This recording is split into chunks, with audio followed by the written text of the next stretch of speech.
నా వీనసే నువ్వేనమ్మా కొంతకాస్తారు మొత్తం పాడతాను. గోకులేకే సరే, అది పాడాలంటే కొన్ని లాజిక్లు ఉన్నాయి. ఎలా సార్? ఆ లాజిక్ నీకు ప్రేమిస్తా. చెప్పండి. రష్మి వాళ్ళ ఇంట్లో బాగా నిద్రపోతుంది. రాత్రి 12 అయింది.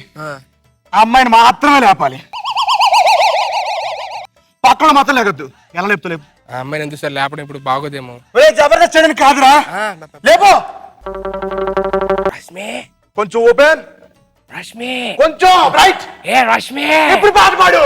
బంగాళాఖాతంలో నీరైతే నువ్వేలే, పాటల్లో రాగం నువ్వేలే, టింగ్ టింగ్ టింగ్. బంగాళాఖాతంలో నీరంటే నువ్వేలే, మళ్ళీ చూపే నువ్వేలే. ఓ మిస్ అమ్మా మిస్ అమ్మాయమ్మా, నా వీనస్సే నువ్వేనమ్మా.